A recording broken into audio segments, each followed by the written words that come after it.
The most obsolete idea is go to school, get a job, work hard, save money, get out of debt, and invest for the long term in the stock market. See, why would you save money when they're printing trillions of dollars?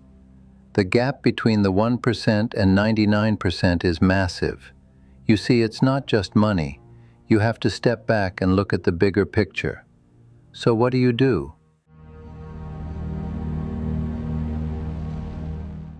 In every one of us, there's a poor person. There's still a poor person inside me. There's also a middle-class person. And the middle-class person wants security. They want that steady paycheck. And there's a rich person. And they're all inside of us, except that it's not taught. You're taught to go to school, get a job, and get a paycheck, not taught how to get rich. If you've read Rich Dad, Poor Dad, my rich dad refused to pay me. He said the paycheck was one of the most damaging things you can take in your life. He says the moment you take a paycheck, you're an employee, and that's the mindset. So my rich dad never paid me. It drove my poor dad, a government employee, nuts. You gotta pay people, you gotta pay people. And rich dad was not saying that the paycheck was bad. He says he didn't want to be a slave to money. So as an entrepreneur, if rich dad folded, I just try another company. I don't need a paycheck. I don't need anybody to take care of me. If my government doesn't like me, I move to another country because they need entrepreneurs there. So the entrepreneur is not so much the business. The entrepreneur is really the mindset and the skill sets and the different set of rules.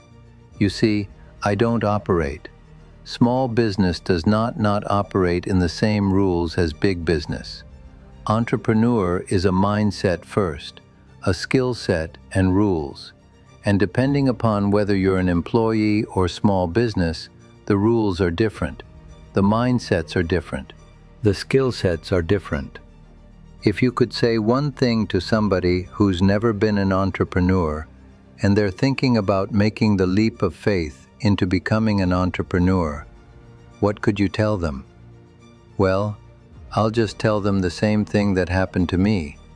My last paycheck, I still remember it clearly. It was one of the worst and the best days of my life. And I was in Puerto Rico. I was working for Xerox, and my boss gave me my last. It wasn't a paycheck. It was a bonus check. I think it was about $30,000, taxable. That's the only problem with that.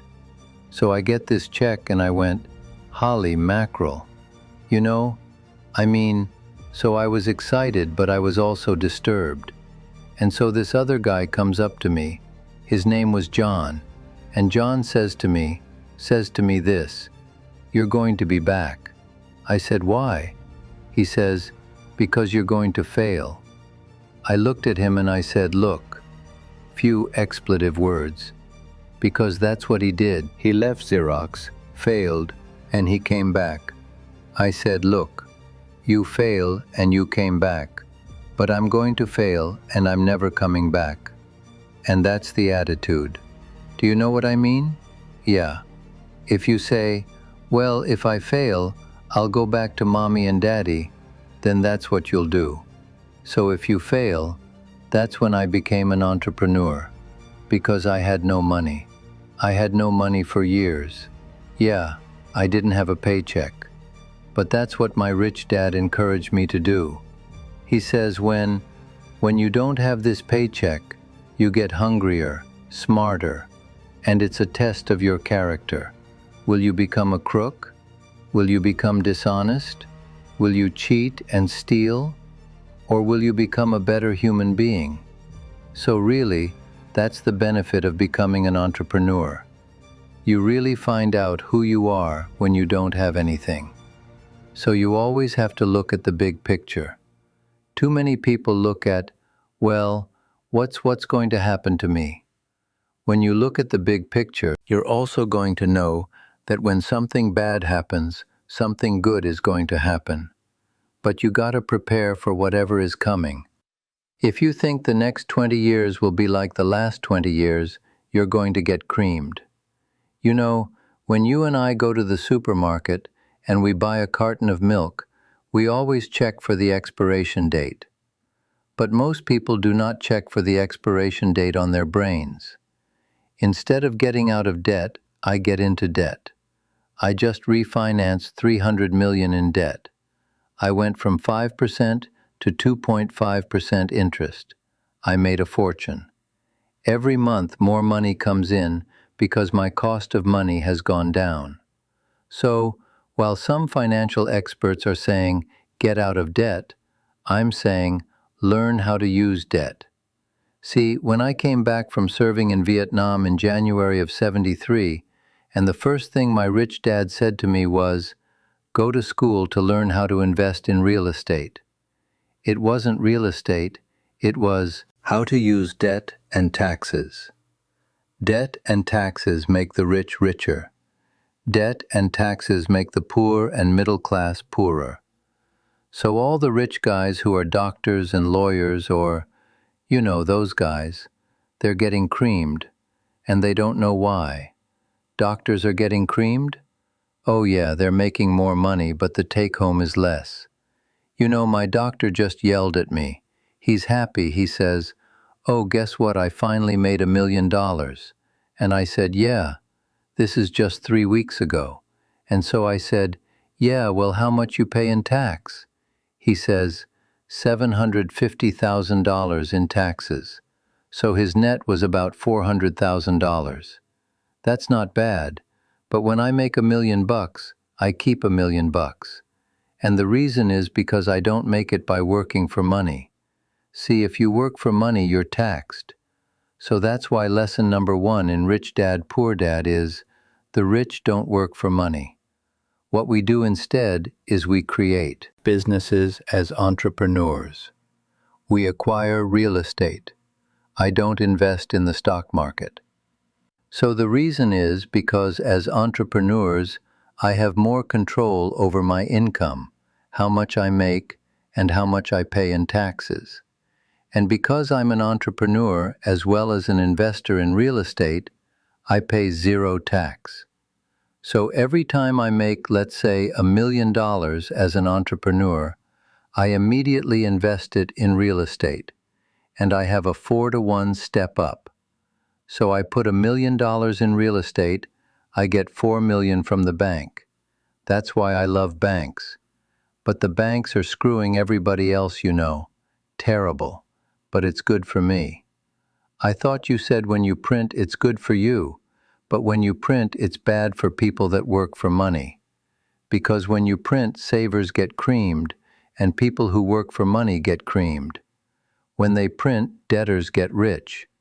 You see, debt and taxes make the rich richer, and debt and taxes make the poor and middle class poorer. When we have obsolete ideas, we get obsolete results. So what's happening for most people? The idea of going to school, getting a job, working hard, saving money, getting out of debt, buying your house because it's an asset, and investing for a long term. It's obsolete. The world has changed. The world changed in 1971 when President Nixon took us off the gold standard and money became debt. What if we get rid of school? Then what would happen? Would it be better if we had no educational system at all? No. I'm saying education was more important before. It's just obsolete. You know, there's Moore's Law which states information doubles every 18 months. In other words, everything is obsolete, 18 months. So, and this is a recent phenomenon. So when you come out of school, you're already obsolete. And that's why I'm the old guy. You know, I meet my friends. I went to Harvard.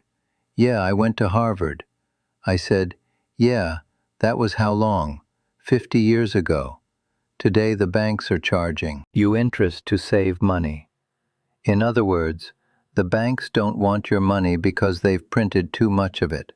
And that's why there's bubbles in stocks and bubbles in real estate and all this. People are dumping the cash. Because as I said in here, savers are losers and cash is trash.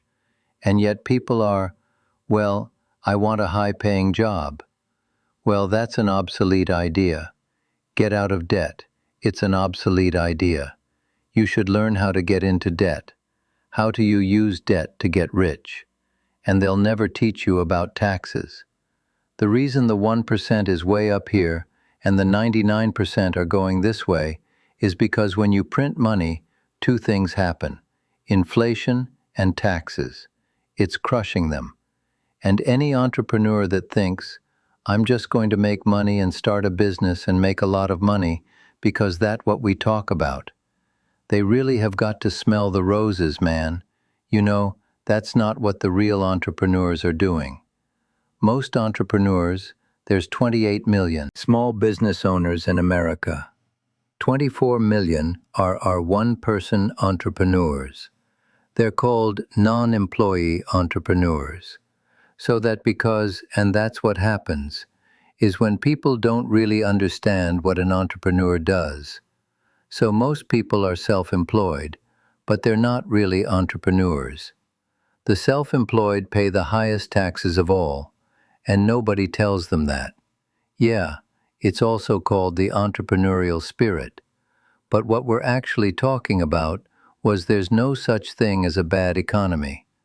You know those externally, you and I, we all have an external economy. But we also have an internal economy, and the willpower is to change our internal economy.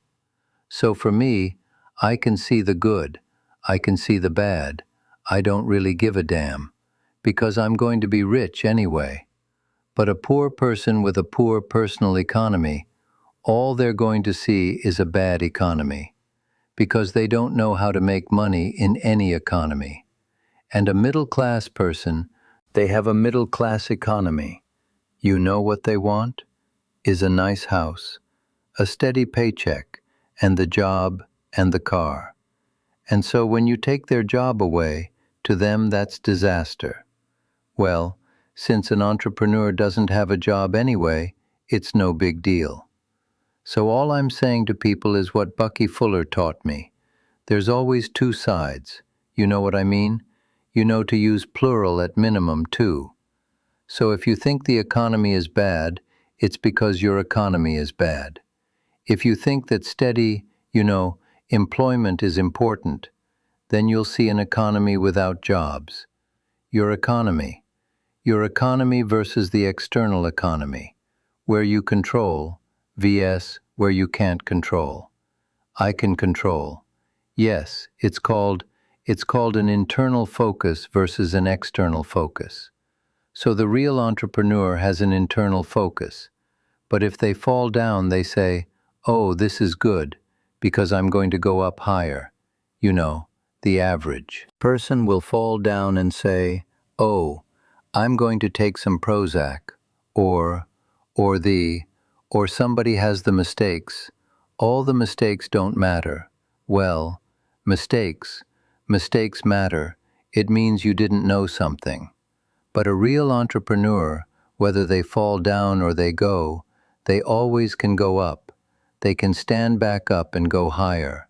That no matter what happens to them, they got stronger and better and smarter and happier.